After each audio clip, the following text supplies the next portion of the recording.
Kampanye, namun bakal pasangan calon yang berlaga di Jakarta sudah tancap gas belusukan demi menjaring hati warga. Bakal Cagup Jakarta, Pramono, memilih warawiri di area Car Free Day demi bisa dikenal oleh warga. Hal ini terbukti saat Pram bilang, kini dirinya sudah dimintai selfie oleh warga. Saya merasakan ketika dua CFD yang sebelumnya, mungkin masyarakat belum terlalu mengenal saya karena udah terlalu lama tidak muncul di ruang publik. Tapi sekarang hampir setiap jalan orang minta foto, artinya sudah mulai mengenal. Dan juga ketika saya turun ke kampung-kampung, ke kelurahan-kelurahan, mereka rata-rata memberikan apresiasi dan bahkan beberapa kali sudah mulai luka, dicubit-cubit pipi lesung pipitnya ditarik-tarik. Dari Kuitang ke Cikini, dari Gambir ke Sukabumi, saya jauh-jauh datang ke sini, niatnya cuma satu, hadir silaturahmi. Jika bakal Cagup Pramono memilih area Car Free Day, lain lagi dengan bakal Cagup Ridwan Kamil. RK sempat menyinggung, belum saatnya sosialisasi di CFD, yang disebutnya hanya selfie saja. RK lebih memilih belusukan belanja masalah menemui warga ketimbang ke CFD. Di CFD kalau sudah leluasa lah menyapanya dengan lebih rileks. Tapi saya lagi belanja masalah, bukan hanya datang selfie ya. Saya lagi belanja masalah. Jakarta tuh luas banget ya, jadi jangan mengidentifikasikan seolah-olah pusat keramaian hanya CFD. Saya per hari ini lebih banyak belusukan di tempat-tempat begini. Sementara Ketua Tim Sukses Dharma Pongrekun Kunwardana, Siti Fadilah, menyoroti masalah lapangan pekerjaan. Terlebih banyak warga Jakarta yang harus kehilangan mata pencaharian, terlebih usai COVID. Sebab masyarakat Jakarta itu sebagian juga dalam penderitaan, terutama setelah COVID. Setelah COVID banyak PHK, banyak sekali orang kehilangan pekerjaannya, banyak baru udah bekerja tiba-tiba digusur juga. Jadi itu satu hal yang sebetulnya ada di depan mata kita yang mungkin tidak terlihat oleh elit-elit ya. Tapi kami kan bergerak dari bawah. Memang mereka belum pernah menjadi gubernur, belum pernah menjadi wakil gubernur. Tetapi mereka mempunyai suatu jiwa yang sedemikian, menurut saya sedemikian bersih. Sangat bersih. Belum mengenal yang aneh-aneh. Belum mengenal sponsor-sponsor, nah itu yang. Tak hanya sekedar adu strategi dilakukan demi menggait hati pemilih Jakarta, tapi yang terpenting harus ada solusi yang ditawarkan dari setiap masalah. Tim Liputan, Kompas TV. Saudara, sosialisasi yang membawa solusi tentu inilah yang kini ditunggu oleh warga Jakarta. Lalu masih relevankah sosialisasi yang dilakukan oleh 3 bakal paslon yang berlaga di Pilkada Jakarta 2024? Kita akan bahas bersama Direktur Parameter Politik Mas Adi Prayitno yang sudah bergabung bersama kami di Rumah Pilkada pada sore hari ini. Selamat sore Mas Adi, terima kasih atas waktunya. Mas Adi, ini kita lihat ya, ini memang belum mulai kampanye, tapi ketiga paslon sudah tancap gas untuk berkenalan dengan warga Jakarta. Ada yang milih untuk warawiri di CFD, terus juga ada yang milih untuk belanja masalah gitu ya ke permukiman warga. Ini bagaimana Anda melihatnya? Apakah memang strategi-strategi seperti ini yang masih relevan untuk bisa menggayat hati warga Jakarta? Ya, saya kira ini adalah strategi politik yang dilakukan oleh paslon ya, tentu pertama untuk meningkatkan popularitas dan keterkenalan mereka. Karena apapun calon-calon ini kan sebenarnya belum sepenuhnya dikenal 100% oleh pemilih di warga Jakarta, baik Ridwan Kamil, baik Pramono Anung ataupun Dharma Pongrekun. Maka sangat rasional kalau kemungkinan strategi politik yang mereka lakukan adalah strategi ya bertemu langsung dengan masyarakat seperti Car Free Day, kemudian door to door campaign menyapa langsung masyarakat, ataupun misalnya berkunjung ke sejumlah simpul tokoh-tokoh penting.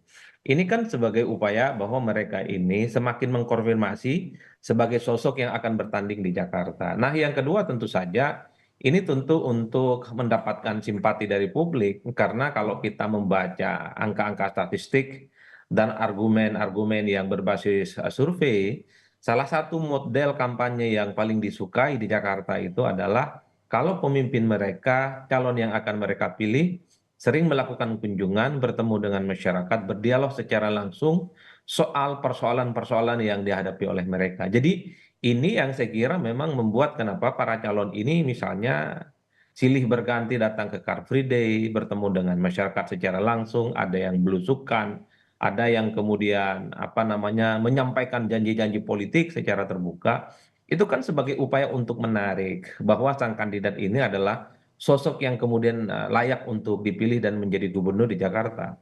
Bahkan kalau kita cek rata-rata satu persatu, setiap mereka berkunjung, setiap mereka bertemu dengan masyarakat, pastinya ada janji dan pesan politik yang mereka sampaikan. RK dulu bilang kalau terpilih akan memberikan uang ataupun dana semacam tunjangan sebesar 200 sampai 300 juta per RW. Itu kan janji politik yang saya kira juga cukup menjanjikan ya. Kemudian misalnya Suswono juga bicara tentang bagaimana pentingnya apa namanya mengurangi angka kemiskinan di Jakarta. Sementara Pramono Anung dan Rano Karno juga bicara hal-hal yang sifatnya serupa. Misalnya lulusan SD akan dimudahkan untuk menjadi pasokan auren. Misalnya. Mereka akan membuat balai Jakarta dan seterusnya dan seterusnya. Artinya memang bukan hanya untuk berkenalan saja yang dibutuhkan oleh masyarakat Jakarta ini, bukan hanya kenalan lewat CFD maupun belusukan, tetapi juga ada solusi yang dibawa setiap pertemuan dengan warga. Seperti itu Mas Adi. Ya, saya kira memang betul ya. Kalau melihat apa namanya, bagaimana strategi mereka, setiap omongan mereka itu tentu bagian dari meningkatkan engagement, meningkatkan bagaimana semakin disukai oleh warga Jakarta. Karena apapun judulnya, Mbak, di Jakarta ini kan adalah pemilih-pemilih rasional secara mayoritas. Mereka itu melihat figur bukan lagi soal ya misalnya soal bantuan yang mereka berikan atau hal-hal yang sifatnya material, tapi warga Jakarta itu ingin melihat pemimpin mereka adalah yang tentu saja secara mandiri, secara ide dan secara gagasan bisa sangat layak untuk bisa dipertanggungjawabkan dan tentu saja itu bisa direalisasikan selama mereka itu menjadi gubernur. Saya ingat persis waktu Pilkada 2017, terlepas dari isu politik identitas dan isu agama ya, Anies Baswedan itu kan gagasannya menarik. Misalnya Anies mengatakan akan menolak reklamasi. Dan itu menurut saya gagasan yang cukup orisinal bagi seorang calon gubernur penantang saat itu. Dan Anies dikenal karena dinilai punya komitmen supaya pulau reklamasi itu tidak dilanjutkan. Meski dalam praktiknya semua pulau reklamasi itu tidak ditutup dan masih ada sebagian yang berlanjut. Yang ingin saya katakan adalah pemilih di Jakarta itu suka dengan pemimpin yang mencoba untuk mewujudkan semua janji politiknya. Misalnya, kalau di antara salah satu calon gubernur ini yang mengatakan bahwa kalau saya terpilih jadi gubernur dalam hitungan 2 tahun persoalan banjir di Jakarta itu akan selesai. Kalau saya tidak merealisasikan itu, saya akan mundur. Oh, saya kira itu akan menarik sebagai sebuah ya, bagaimana janji-janji politik mereka itu bukan hanya sebatas omon-omon, bukan hanya sebatas visi misi yang tanpa bisa dipertanggungjawabkan. Iya, kalau tadi Anda katakan Mas Adi ini kan warga Jakarta ini rasional gitu ya. Ini melihat mereka memang butuh solusi aja, butuh janji dari calon kepala daerah yang nantinya mereka pilih gitu ya di Pilkada Jakarta 2024 ini. Tetapi yang menarik di Pilkada saat ini, di Pilkada Jakarta saat ini kan Pramono Rano kita lihat ini adalah mereka mengusung politik riang gembira, lalu juga ada RK Suswono ini adalah kampanye silaturahmi, dan juga kalau Darmakun kita lihat ini mereka hanya ingin memberikan solusi-solusi yang memang dibutuhkan oleh masyarakat Jakarta. Ini bagaimana melihatnya? Ya, kalau sebenarnya bicara tentang visi misi dan gagasan mereka ya sebenarnya relatif normatif menurut saya, Mbak, karena mereka juga hampir bicara yang sama tentang kemiskinan, tentang kesejahteraan. Bagaimana misalnya memuliakan masyarakat di Betawi sebagai masyarakat yang jumlahnya juga mayoritas di Jakarta. Bicara tentang banjir, bicara tentang kepanyetan, bicara tentang polusi. Cuman tak ada calon yang bicara tentang dalam rentan waktu beberapa tahun mereka ini akan menyelesaikan persoalan. Gubernur-gubernur yang ada di Jakarta juga bicara tentang banjir dan kemacetan kok. Cuman kan nggak pernah tuntas dan nggak pernah selesai. Saya sebenarnya sedang menunggu di antara calon ini, mulai dari Pak Pangrekun, kemudian Ridwan Kamil, termasuk misalnya Pramono Anung, mereka berjanji dan bikin kontrak politik kepada pemilih Jakarta. Kalau 3 tahun saya terpilih jadi gubernur dan tidak selesai menjalankan bagaimana persoalan misalnya kemiskinan itu tidak tuntas, saya sebagai gubernur rela untuk mundur. Kalau itu dilakukan sebagai bentuk keseriusan bahwa visi misi janji politik yang mereka sampaikan bukan hanya bluffing, bukan hanya sebatas omong-omong, tapi dia siap bertanggung jawab, siap mundur, andai semua janji politiknya itu tidak dilakukan, Mbak. Artinya Ini bukan hanya janji dan gimmick, tetapi juga solusi yang memang harus terlaksana seperti itu. betul, janji yang terlaksana itu harus berwujud kontrak politik dengan pemilih mereka. Kita masih mendengarkan bagaimana 2017 itu semua orang bicara tentang banjir dan kemacetan. Tapi banjir dan kemacetan nggak selesai itu di Jakarta. Alih-alih selesai. Alih-alih misalnya dituntaskan. Persoalan kemacetan dan banjir justru semakin menggila. Persoalan polusi di Jakarta yang paling mengerikan ya di dunia salah satunya.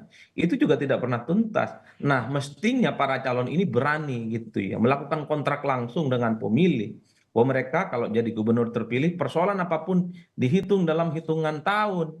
Kalau itu yang dilakukan, ada kontrak hitam putih dengan para pemilih, saya kira pemilih juga akan berpikir, oh ini adalah gubernur yang sangat layak untuk dipilih karena dia berkomitmen. Kalau janji politiknya tidak disampaikan, dia akan mundur. Pasti itu, Mbak, akan mendapatkan simpati. Kalau semua bilang nanti akan gajinya naik, kemudian kemiskinan berkurang, banjir teratasi, kan orang nggak tahu kapan selesainya. Butuh Kalau ini yang realisasi dilakukan, yang pasti gitu ya Mas Adia. Lalu juga yang jadi perhatian ini kan ini ya maksudnya dari para calon atau paslon ini kan juga mereka punya punya apa namanya punya visi dan misinya masing-masing gitu untuk bisa menggaet dari hati masyarakat. Itu salah satunya ini adalah mereka berjanji untuk bisa melanjutkan prestasi-prestasi apa saja yang sudah memang sukses yang sudah didapat oleh gubernur-gubernur terdahulu di Jakarta. Ini apakah memang juga masih efektif untuk bisa menggaet suara dari masyarakat Jakarta? ya saya kira itu pasti efektif, Mbak. Kenapa misalnya semua calon ini bicara tentang bagaimana proyek-proyek dan kinerja mercusuar yang dilakukan oleh gubernur sebelumnya, terutama Gubernur Anies dan Ahok. Karena memang dua sosok ini per hari ini itu memiliki pemilih yang cukup militan dan cukup solid ya secara ideologis.